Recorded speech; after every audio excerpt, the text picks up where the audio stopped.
तो किसी नई बहू को अगर लाया जाता है, घर में प्रवेश किया जाता है, तो बड़ा सुंदर उसके आरती मंगल किया जाता है ना।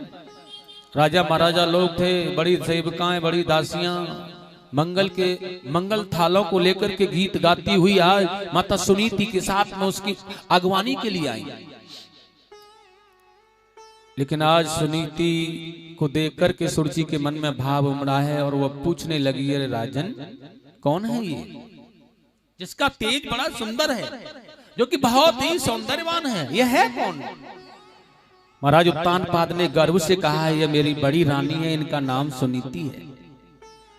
साथियों, अब तो सुरची ने देखा है कि इस घर में सुनीति पहले से ही बैठी है और जहां सुनीति है वहां सुरची की दाल गलने वाली नहीं है।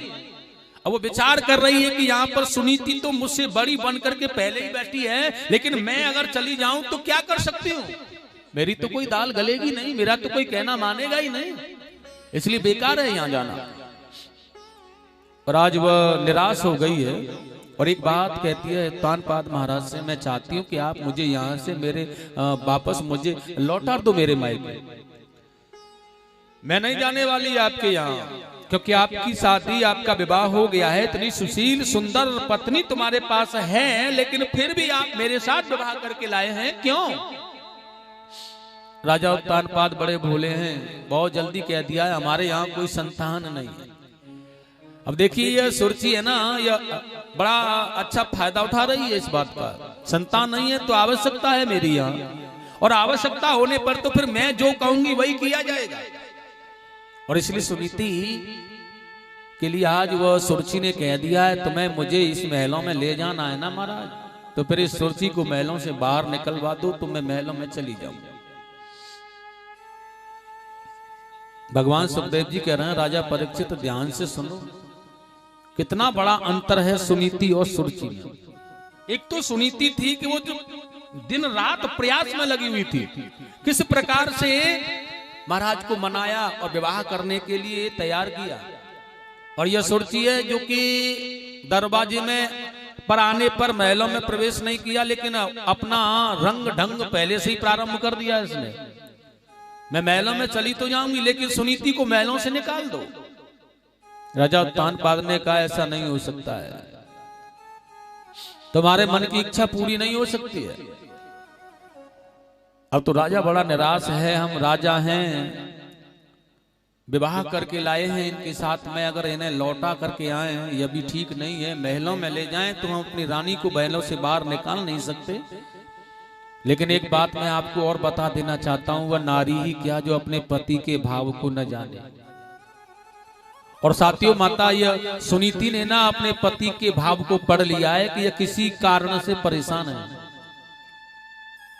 और उनके पास में आकर के बड़ा सुंदर कह रही है, स्वामी आप क्यों, किस कारण से दुखी हो रहे हैं, किस कारण से परेशान हैं? मैं ये जान रही हूं कि आपको कोई कष्ट है जो कि सता रहा है। क्या कष्ट है? लेकिन राजा उत्तानपाद ने कह दिया है कि तुमने अच्छा नहीं किया मेरे साथ। मैं बार बार मना करता था लेकिन तुम नहीं मानी, ये विवाह करा दिया तुमने। ये तुम्हारी जो बहन है ना सुरची, ये तुम्हें महलों से बाहर निकलवाना चाहती है, और मैं तुम्हें महलों से बाहर नहीं निकाल सकता। सुखदेव जी ने कहा, पतिव्रता नारी हैं सुनीति, और उन्होंने अपने पति को बड़ा सुंदर आश्वासन दिया है, स्वामी आप मुझे महलों से निकालने का आदेश तो नहीं करेंगे, मैं जानती हूं, लेकिन मैं आपके महलों में प्रवेश नहीं करूंगी, क्योंकि मुझे अपने पति के वचन का पालन करना है, मुझे अपने पति के वचन की लाज रखनी है, इसलिए मैं तुम्हारे महलों में जाऊंगी ही नहीं। इसलिए आप अपनी रानी सुरची को महलों में ले जाओ।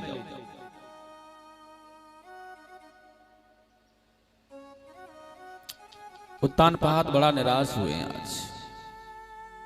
उनके मन में बड़ी गलानी हुई है कि एक पत्नी जो कि सुनीति है, वो कितना सौंदर्य भाव, आज भी उसके अंदर कितना भाव है, और यह रानी सुरची है जो कि बने हुए घर को बिगाड़ना चाहती है।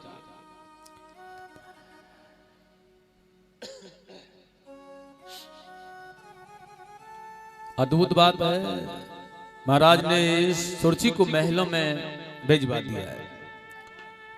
राजा महाराजा लोग हैं, बहुत अच्छी कुटिया बनवा करके उनके लिए स्थान नियुक्त कर दिया गया, देखभाल भी करते हैं, बड़ा अच्छा अवसर मिला है। और सुनीति के मन में भी बड़ा अच्छा भाग जागा है कि क्यों न हो क्यों न भगवान ने मुझे यह मार्ग दिखलाया है और उन्होंने मुझे यह समय दिया है अपने से जुड़ने का, इसलिए मैं अत्यधिक भगवान का भजन करूंगी। और साथियों, वह घर से निकलने के बाद मैं आज परिपूर्ण रूप से भगवान की साधना में लग जाती हूँ। जहां कथा होती है ना, वहां जाकर के एकाग्रता से भगवान की कथा यह सुनती हैं। जहां सत्संग होता है वहां दिव्य ज्ञान की प्राप्ति करती हैं यह महात्मा संत साधु, और सबकी सेवा करते हुए आज अपनी कुटिया में रह करके बहुत अच्छी तरह से आज भगवान की सेवा में यह लगी रहती है। दिन रात्रि इनका तेज भजन के प्रताप से बढ़ रहा है। ठाकुर जी की इतनी बड़ी कृपा हुई है कि देखिएगा, इनके यहाँ पर एक पुत्र हुआ है साथियों, और यह बालक बहुत सुंदर है, लेकिन आज छोटा नन्हा बालक है, बड़ा सुंदर सुकोमल है, बड़ा अच्छा है, बड़ा सौंदर्यवान है यह। इसलिए लोगों ने, महात्मा संत ब्राह्मणों ने इस बालक का नाम बड़ा अच्छा रखा है, बहुत सुंदर चमकने वाला है, इसलिए इस बालक का नाम ध्रुव रखा है। और यह ध्रुव अपनी माता के सद आचरणों के भाव में पला है, इसलिए जहां भी इनकी माता इन्हें लेकर के जाती है ना, वहीं जाकर के ये संत महात्माओं को प्रणाम करते हैं, उनके चरणों में घिर करके वंदन करते हैं, साष्टांग प्रणाम करते हैं, और अपने पुत्र को गोद में बिठा लेती है। यह बहुत अच्छी तरह से आज भगवान की कथाएं सुनती हैं।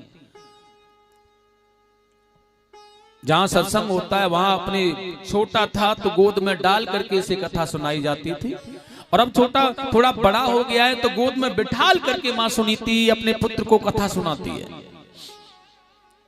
और वाकई में मैं सत्य कहता हूं महाराज, सुनीति के जैसे आचरण करने पर हमारा घर बड़ा पवित्र होता है। हमें कुछ करना नहीं है, केवल भावनाएं बदलनी है अपने मन के अंदर की। हम वहीं रहेंगे, हमारा स्थान वहीं रहेगा, हमारा कार्य वही रहेगा जो हम कर रहे हैं, जो हमें करना है। केवल मन की भावनाओं को बदलना है, और जब ये मन की भावना बदल जाएंगी ना तो बड़ा आनंद प्राप्त होता है, बड़ा अच्छा लगता है, मन में बड़ा कुछ अच्छा करने के लिए आग्रह करता है ये मन। इसलिए हमें अपने जीवन में भगवान की कथाओं का अनुसरण करते रहना चाहिए, इनसे वंचित नहीं रहना चाहिए कभी भी, कदापि। ये शास्त्र हमारे मार्ग दिखाने वाले बहुत धार्मिक मार्गों को दर्शाने वाले, किस राह पर चलना है, कैसे चलना है, कहां जाना है, वास्तविक पिता हैं हमारे यह शास्त्र, जो हमें सतमार्ग पर चलने की प्रेरणा दे रहे हैं कि ऐसे चलना है, इधर जाना है। छोटा बालक होता है, जब वो कुछ नहीं जानता तो एक पिता उंगली पकड़ करके उसे चलाना सिखाता है, ले जाना सिखाता है। उसी भांति शास्त्रों के द्वारा हमें सदमार्ग मिलता है, सदमार्ग की प्राप्ति होती है, बशर्ते हम इनको अपने जीवन में धारण करें, श्रवण करने का प्रयास करें तो। और जब हम इन्हें श्रवण करेंगे, लेकिन श्रवण करने के बाद जब हमें पता चलता है तो उस पर अमल करके जीवन में अगर उतारा जाए तो आनंद अवश्य मिलेगा 100%। इसलिए अपने पुत्र को या अपने आप को स्वयं सुनीति बनाने का प्रयास करो, और अपने पुत्र को ध्रुव बनाने का प्रयास करो। अपने पास बिठाल करके भगवान की कथा सुनाओ, क्योंकि हमारे संसार में हमारा सनातन धर्म बिछड़ा हुआ जा रहा है। और देखिएगा, आज हम लोग इसे चाहते हैं, इसे जानते हैं, तो इसे श्रवण करना है। आने वाली पीढ़ी अगर इसे पहचानेगी नहीं, जानेगी नहीं, तो इसे श्रवण भी नहीं करेगी वो। इसलिए सत्यता यही है कि हमारे आने वाले समय में आने वाली पीढ़ी को भी यह पता रहना चाहिए कि यह क्या है, हम जो कर रहे हैं या क्या कर रहे हैं, हम जो करा रहे हैं या क्या करा रहे हैं, इसे कराने से क्या होता है। और यह तभी ज्ञात होगा, उन्हें तभी पता चलेगा कि जब हम उन्हें भी यह कथा सुनाने की अनुमति देंगे, उन्हें साथ ला करके सुनवाएंगे। ये धर्म होता है हमारे माता पिताओं का। लेकिन आज माता सुनीति को उसके सद आचरणों को देख करके महात्मा लोग, संत लोग, ब्राह्मण लोग उसे आशीष देते हैं, पुत्री तो ये मन है अगर कुछ मांगने का तो तू हमसे कुछ मांग सकती है। लेकिन वो एक ही बात कहती है, गुरुदेव अगर आप मुझे कुछ देना भी चाहते हैं ना तो मेरी एक बहन है, उसका नाम सुरुचि है, और मैं चाहती हूं कि आप यह वरदान मुझे दें कि उसके यहां पर एक पुत्र हो जाए। कितना सुंदर भाव है। और वो महात्मा लोग कहते भी हैं, देवी उसने तुझे घर से निकलवा दिया,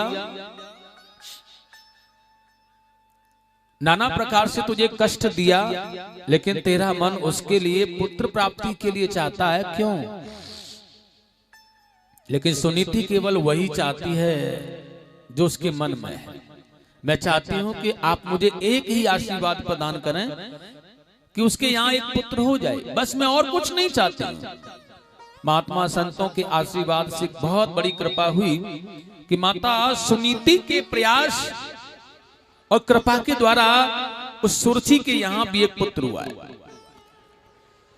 और देखिए साथियों, जब सुरुचि के यहां भी पुत्र हो गया, इस बालक का नाम उत्तम रखा गया। लेकिन यह राजघराने में पला बड़ा है, इसलिए उद्दंड प्रवृत्ति का है थोड़ा सा। लेकिन यह ध्रुव जी महाराज तो बस इनके तो रंग रंग में कृष्ण नाम रंगा हुआ है। जब किसी को ये प्रणाम करते हैं ना तो वह कोटि कोटि अपने हृदय से लगा करके इन्हें आनंदित करता है। सज्जनों,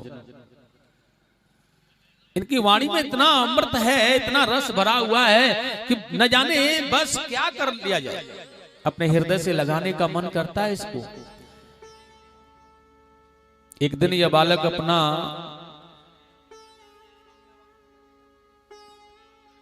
भ्रमण करते खेलते कूदते हुए आज अपने पिताजी के दरबार में चला गया है,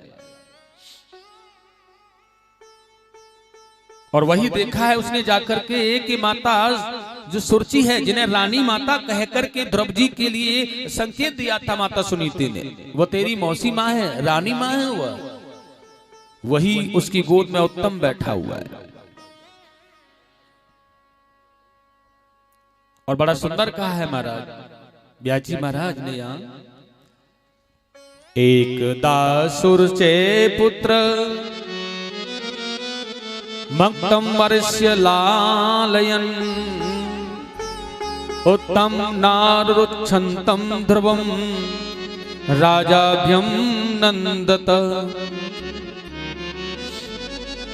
उत्तम को देखा कि अपनी माता की गोद में बैठा है, ध्रुव जी ने देखा है कि पिताजी भी राज्य सिंहासन पर बैठे हैं, तो मैं आज अपने पिताजी से मिलने की लालसा उसके मन में उमड़ रही है कि मैं भी अपने पिताजी की गोद में बैठूंगा।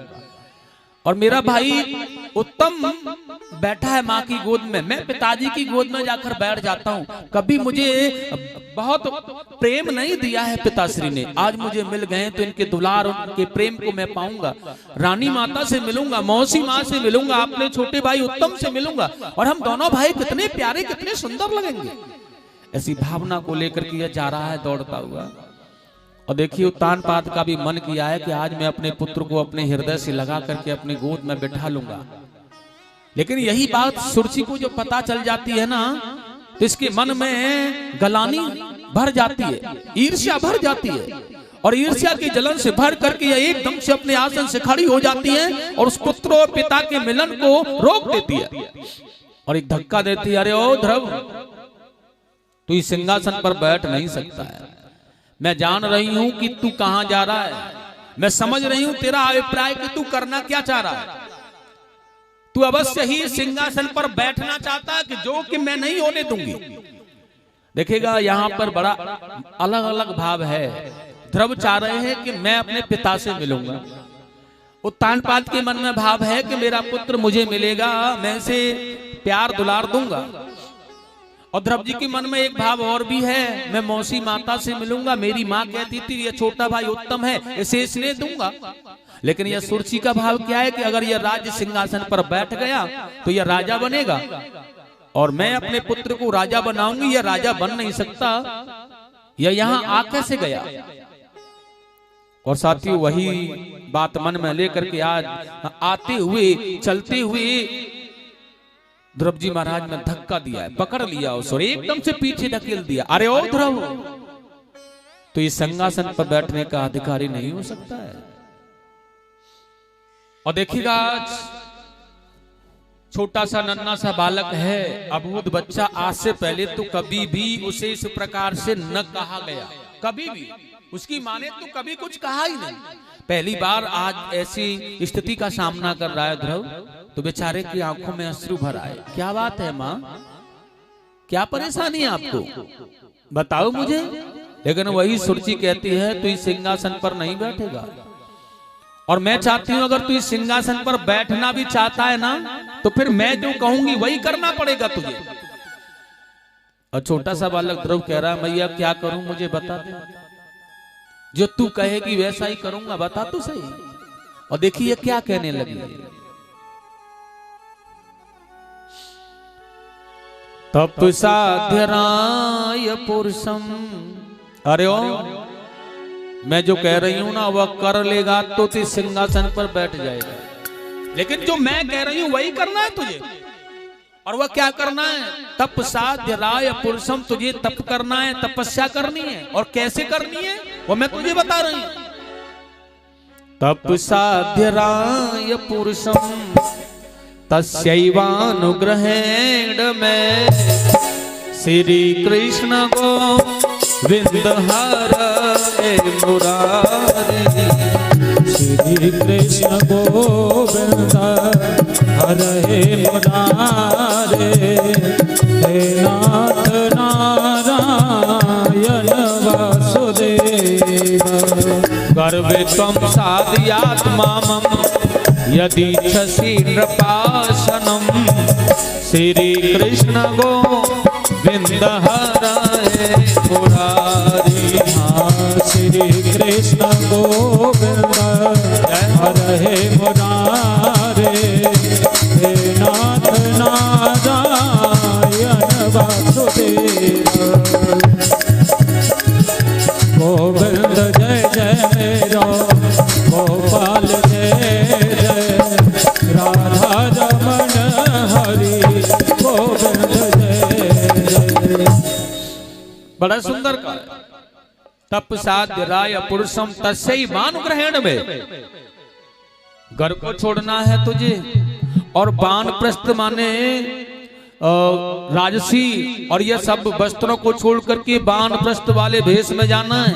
और फिर क्या करना है, जंगल में जाकर के आराधना करनी है। गर्भे त्वं साधयात्मामं, अगर तेरे गर्भ तेरी साधना से परमात्मा प्रसन्न होकर के तेरे पास में तुझे दर्शन देने के लिए आ जाए, तो फिर क्या करना है, फिर तुझे भगवान से कहना है गर्भे त्वं साधयात्मामं, मेरे गर्भ में आने का वरदान मांगना है। और बेटा जब तू मेरे गर्भ में आकर के पुनः जन्म लेगा और मेरा पुत्र बन करके आएगा, तो मैं तुझे इस सिंहासन पर बिठाल दूंगी, फिर कोई रोक टोक नहीं होगी। एक बात और सुनिएगा, दुनिया में सब लोग, दुनिया का सर्वस्व जीव वो केवल परमात्मा को पाने की इच्छा में कैसे मिलेंगे, यह साध्य साधन की व्यवस्था कर रहा है। भगवान कैसे मिलेंगे, साध्य रूपी परमात्मा कैसे मिलेंगे, और वो साधन ढूंढ रहा है। किस साधन से, भजन से, कथा से, यज्ञ से, किस प्रकार परमात्मा मिलेंगे, ये हमारे साधन है सभी। लेकिन सुरुचि ने परमात्मा को साधन बना दिया है और अपने गर्भ को साध्य बना दिया है। परमात्मा रूपी साधन का भजन कर, और उसके बाद में मेरे गर्भ में आने का वरदान मांगना। लेकिन उसे पता नहीं है जब भगवान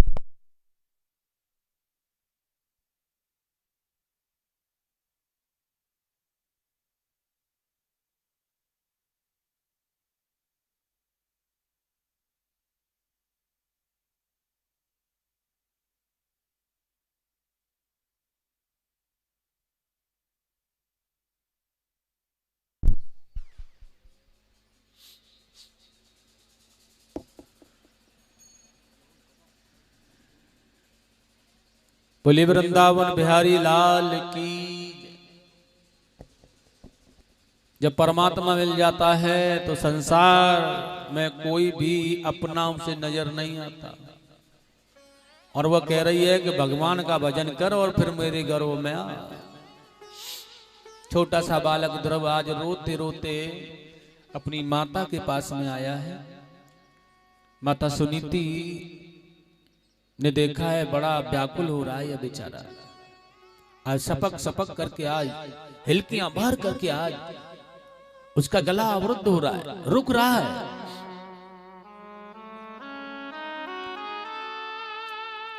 लेकिन माता सुनीति ने देखा है कि आज मुझे मेरे पुत्र को मेरी जरूरत है, तो अपने हृदय से लगा करके अपने पुत्र ध्रुव को आज आश्वासन दिया है। बेटा ध्रुव, मुझे बताओ तो सही क्या परेशानी है तुम्हें। अच्छा एक बात बताओ, कहां गए थे तुम और तुमने मुझे बताया भी नहीं, और ऐसे बिना ही बताए चले गए हो। लेकिन कहां पर गए थे यह तो बताओ, और तुम्हें क्या कष्ट हुआ है? किसी ने पीटा है, सताया है, क्या हो गया? किसी से झगड़ा हो गया है? इतनी परेशान हो क्यों हो? आंखों में अश्रु भरा हुआ है ध्रुव जी महाराज। आंखों से अश्रु पूरित नैनों से झलका रहे अश्रुबिंद। माता सुनीति को भी वह पता है कि उसके साथ में जो घटना हुई है, लेकिन वह अपनी छाती पर पत्थर रख लेती है। एक भी बार अपना हृदय उसने पिघलने नहीं दिया, और बस कठोर हृदय से अपने पुत्र को ही समझा रही है कि बात क्या है, बता तो सही। और देखिए आज सज्जनों, वही ध्रुव रो करके कह रहा है, मैया आज मैं पिताजी के दरबार में गया था, और मुझे जब मैं पिताजी के दरबार में गया तो मेरी मौसी माता ने मुझे डांटा है, मुझे फटकार दिया, मुझे पीटा है, मुझे बहुत कष्ट दिया है। छोटा सा नन्हा सा बालक आज सब हिलकियां भर के सबकियां ले रहा है, गला अवरुद्ध है उसका। और बड़े प्यार से आज ध्रुव जी महाराज ने कहा है, मां आप तो कहती थी ना कि वो रानी, वो मेरी मौसी माँ है, बड़ी प्यार करने वाली, बड़ी दुलारी है, लेकिन वह तो मुझसे कभी स्नेह कभी दुलार करती ही नहीं है, फिर आपने ऐसा क्यों कहा? लेकिन माता सुनीति आज कह रही है, पुत्र वह तेरी मौसी माँ है, और माता पिता कुछ कह भी दे तो उसका बुरा नहीं मानना चाहिए। लेकिन तुझे क्या कहा है मुझे बता तो सही। लेकिन ध्रुव जी ने कहा, मैया मुझे कहा, मुझे डांटा, फटकारा, पीटा, अपशब्द कहा, और मुझे कहा कि तू जाकर के जंगल में भजन कर, भजन करने के बाद में भगवान से तपस्या करके वरदान मांगना, और जब वो तुझे वरदान देने के लिए आए तो मेरे गर्भ में आने का वरदान मांग लेना। ध्रुव आज अपने हृदय पर पत्थर रख करके अपने पुत्र को समझा रही है। लाला वो जान गई है सुनीति कि अब इस संसार में तेरा कोई और है भी नहीं। अगर भगवान के पास जाने का सहारा तुझे मिल रहा है ना, तो फिर क्यों ना मैं अपने पुत्र को भगवान के नजदीक में पहुंचा दूं, भगवान के सहारे लगा दूं। इसलिए आज केवल एक ही बात उसके मन में आ रही है, पुत्र उसने बिल्कुल बुराई न मानते हुए उसे अच्छाई में बदल दिया, और उसने एक ही बात कहा है, फिर ठीक है ना, तू भगवान का भजन कर, क्योंकि जब तक भगवान का भजन नहीं किया जाता है ना, तब तक राजा या राज्य सिंहासन प्राप्त नहीं हो सकता है पुत्र। और तू इस अधम सिंहासन के पीछे क्यों पड़ा है? अरे तुझे तो ध्रुव सिंहासन मिलना है, तू मेरा पुत्र ध्रुव है, इसलिए मेरे गोविंद, मेरे परमात्मा भगवान की कृपा तुझे प्राप्त हो जाएगी, तो इस संसार रूपी बंधनों से तू मुक्त हो जाएगा पुत्र। इसलिए भगवान का भजन करना है तुझे। अब यह बालक छोटा सा है और बड़े प्रेम से अपनी माँ से कह रहा है, तो फिर माँ आप भी चाहती है कि मैं भजन करने चला जाऊं? सुनीति ने कहा, हाँ पुत्र, क्योंकि तू भजन करेगा इसमें तेरी भलाई है। और वह सोच रही है कि संसार में से जीने नहीं दिया जाएगा, अगर यह परमात्मा के पास चला गया तो शायद इसका मार्ग बन जाएगा। और देखिएगा आज यह ध्रुव कह रहे हैं भैया फिर तो मैं भगवान का भजन करूंगा, तुम मुझे यह बता दो कि क्या मेरे जैसे छोटे छोटे अपने भक्तों के पास भी भगवान आ जाते हैं मिलने? लेकिन माता सुनीति कह रही हैं जो तुम्हारे जैसे बाल गोपाल नन्हे से भक्त उनके होते हैं ना, उनके पास वो बहुत जल्दी आते हैं, बहुत शीघ्र आते हैं वो उनके पास। और सज्जनों, ध्रुव को बहुत अच्छी तरह से पका दिया है, केवल परमात्मा जब तुझे मिल जाए ना पुत्र तभी आना है, और जब तक भगवान ना मिले ना तब तक तुझे आना नहीं है लौट करके। पूरी संत भगवान की। आज छोटा सा बालक ध्रुव अपनी माता को प्रणाम कर रहा है, लेकिन सुनीति जानती है अगर इसके मन में कुभाव भरा रह गया ना तो यह कभी भगवान का भजन नहीं कर पाएगा, इसलिए वहीं भेज दिया है। तू अपनी माता मौसी से आशीर्वाद ले आ, मैं तो तेरी माँ हूं, तू मुझे चरण छू करके प्रणाम कर या मत कर, फिर भी मेरा आशीर्वाद तेरे साथ है पुत्र। लेकिन तुझे भगवान का बनना है, भगवान के पास जाना है, तो तू वहां जा और उसी माता को माता मौसी का आशीर्वाद लेकर के आ। और वह जान रही है अगर यह अच्छे मन से उनके पास में आशीर्वाद ले लेगा, अपने मन की गलानी को निकाल देगा, तो परमात्मा इसे अवश्य ही मिल जाएगा। और वही साष्टांग प्रणाम कर रहा है ये बालक ध्रुव सुरची के चरणों में, और कह रहा है मैया मुझे आशीर्वाद दे दो, मैं आपके कहे अनुसार ही भजन करने जा रहा हूं। सज्जनों, आशीर्वाद तो दे दिया इसने, जा तू भजन करके आना और जैसे मैंने कहा वैसे ही करना। लेकिन इसके मन में एक भाव है, यह भजन तो क्या करेगा, लेकिन जंगल में चला जाएगा तो शेर भगेरे आदि से खा जाएंगे और यह मर जाएगा, मेरे पुत्र का कांटा निकल जाएगा, फिर तो मेरा ही पुत्र राज्य करेगा, अन्यथा ज्येष्ठ पुत्र होने के कारण यही राज्य का उत्तराधिकारी बनेगा, इसलिए चला जाए तो बढ़िया। नन्हा सा बालक किसी को प्रणाम करता है ना तो शत्रु के हृदय में भी भावना उत्पन्न हो जाती है कि यह कितना प्यारा बालक है, और उसे उठा करके गले से लगा लिया जाता है। लेकिन इसने ऐसा नहीं किया, इसकी भावनाएं कुछ और हैं। सज्जनों, किसी कवि ने बड़ा सुंदर कहा है यहाँ पर, कस्तूरी क्यारी करी केसर की दई खाद, पानी दियो गुलाब को तो रही प्याज की प्याज। देखिए, कस्तूरी की क्यारी बना करके प्याज को गाड़ा, अच्छा हमने पानी भी दिया उसमें तो गुलाब जल का दिया, और खाद भी डाली तो केसर की डाली। लेकिन जो खाद केसर की डाली, पानी गुलाब जल का दिया, क्यारी कस्तूरी की बनाकर उसे गाड़ा, उसकी सिंचाई करते करते जब इस प्याज को बड़ा कर लिया और निकालने का जब प्रयास किया तो वही दुर्गंधमयी प्याज निकली, वह उसकी दुर्गंध उसके असर से खत्म नहीं हुई। ऐसे ही है, कितना भी प्यार करे ध्रुव लेकिन इसका भाव नहीं बदला। लेकिन यह बालक जा रहा है अपनी माता से आज्ञा लेकर, माँ मुझे आज्ञा दे दो, मैं जा रहा हूं भजन करने के लिए। और सज्जनों, यह भजन करने के लिए अपनी माता सुनीति से भी आशीर्वाद लेकर के चला जा रहा है। और माता सुनीति अपने पुत्र को देख रही है कि यह जंगल की ओर बढ़ा जा रहा है, जहां तक उसे दिखा वहां तक तो वो देख रही है, लेकिन उसके बाद में तो वो भगवान के चरणों में आकर के अपना सर रख देती है, हे प्रभु मेरे पुत्र की लाज रखना तुम, क्योंकि नन्हा सा बालक है, कुछ जानता भी नहीं है, मैंने तो तुम्हारे हवाले कर दिया, तुम्हारे अर्पण कर दिया, अब तुम जो जानो सो करना। ऐसा भगवान से यह प्रार्थना कर रही है। आज बड़े सुंदर भाव।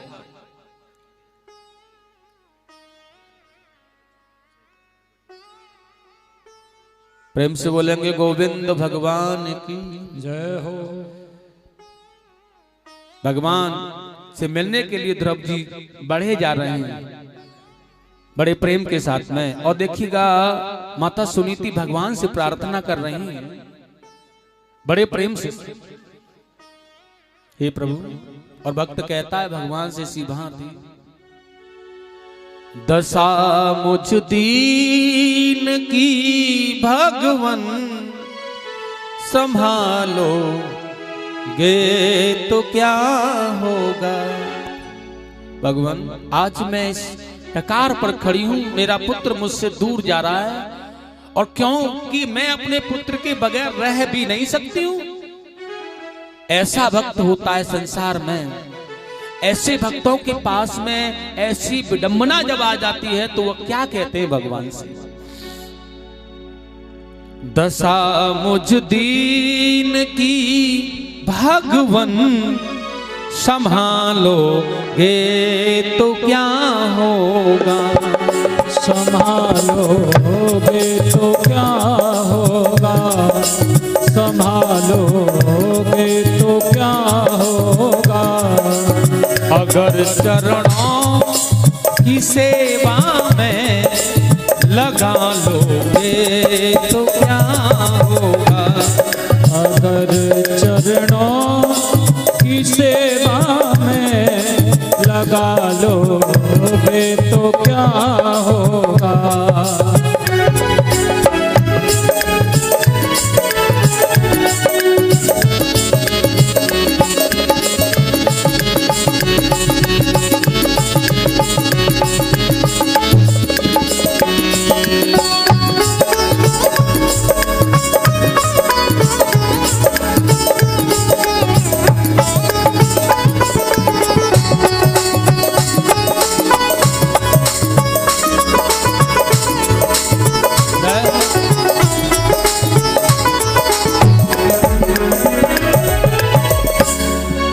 केवल सुनीति नहीं, परमात्मा का हर भक्त भगवान से यही वाक्य कह रहा है। आप मैं सभी कह रहे हैं, हे भगवान एक बार अपने से नाता जुड़वा लो, एक बार अपने आप को हमसे मिला लो तो क्या होगा। यहाँ सब मुझको कहते हैं तू मेरा है, तू मेरा है। यहाँ सब मुझसे कहते हैं तू मेरा है, तू मेरा है।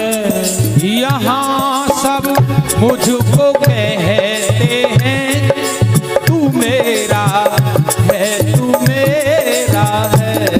यहाँ सब मुझको कहते हैं तू मेरा है, तू मेरा है। लेकिन मेरे प्रभु ये गोविंद मैं नहीं जानता कि मैं किसका हूँ। या सब मेरे पीछे पड़े ये संसार के लोग, कोई कुछ कहता है, कोई कुछ कहता है, कोई कुछ कहता है, लेकिन मेरी समझ में नहीं आ रहा है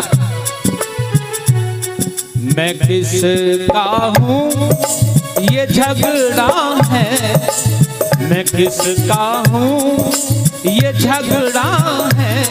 मिटा दोगे तो क्या होगा, मिटा दोगे तो क्या होगा। अगर चरणों की सेवा में लगा लोगे तो क्या होगा, लगा लोगे तो क्या होगा।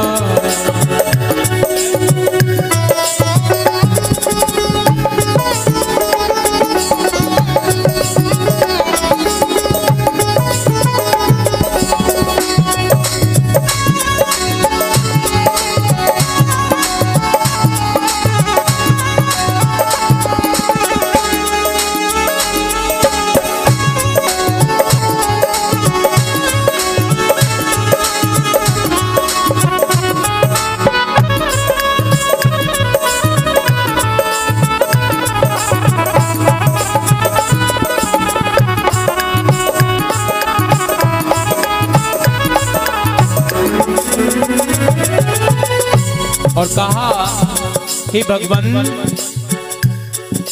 जिन्होंने तुमको करुणा कर पतित पावन बनाया है, जिन्होंने तुमको करुणा कर पतित पावन बनाया है। जिन्होंने तुमको करुणा कर पतित पावन बनाया है। जिन्होंने तुमको करुणा कर पतित पावन बनाया है, उन्हीं पतितों को तुम पावन, उन्हीं पतितों को तुम पावन बना दोगे तो क्या होगा। उन्हीं पतितों को तुम पावन बना दोगे तो क्या होगा। दशा मुझ दीन की भगवन संभालोगे तो क्या होगा। संभालोगे तो क्या होगा।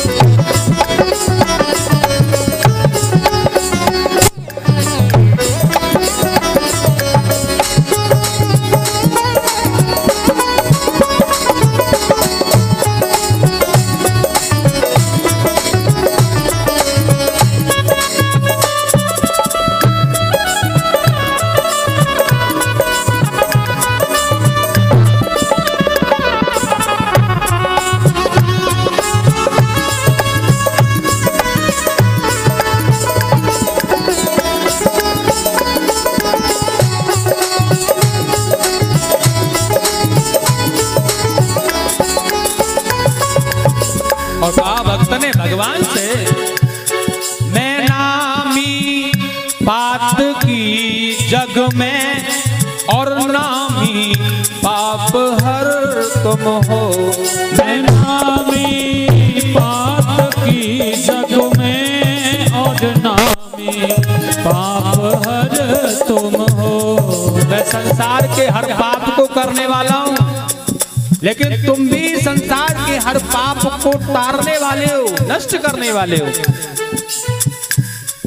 मैं नामी बात की जग में और नामी पाप हर तुम हो।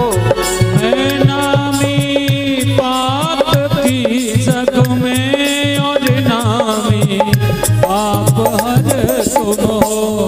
ये लज्जा दोनों नामों की, ये लज्जा दोनों नामों की बचा लोगे तो क्या होगा। अगर चरणों की सेवा में लगा लो ये तो क्या होगा।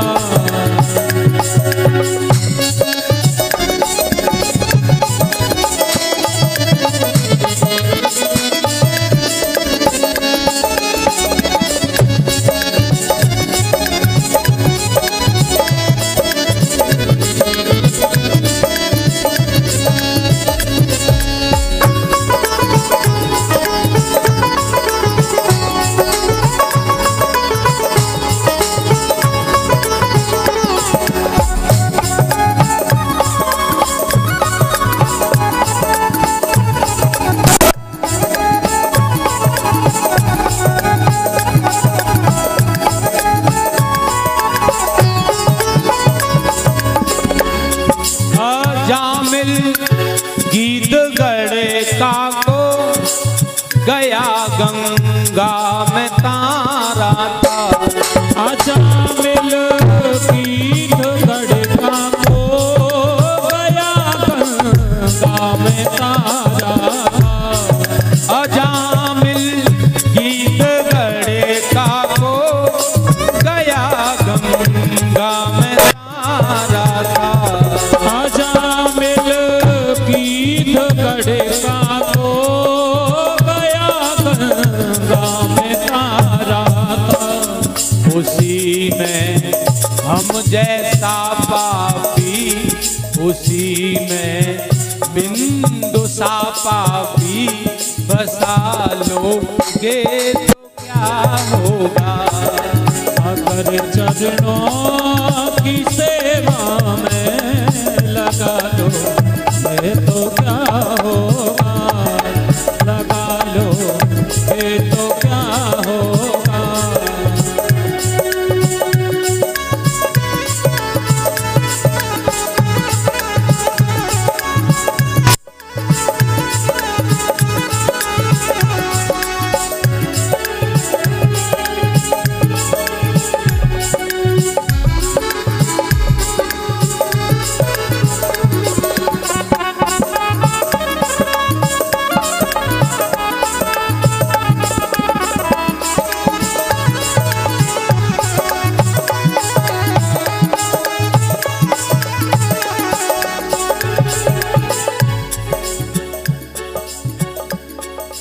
दशा मुझ दीन की भगवन संभालोगे तो क्या होगा। दशा मुझ दीन की भगवन संभालोगे तो क्या होगा। संभालोगे तो क्या होगा। संभालोगे तो क्या होगा। संभालोगे तो क्या होगा। संभालोगे तो क्या होगा। संभालोगे तो क्या होगा।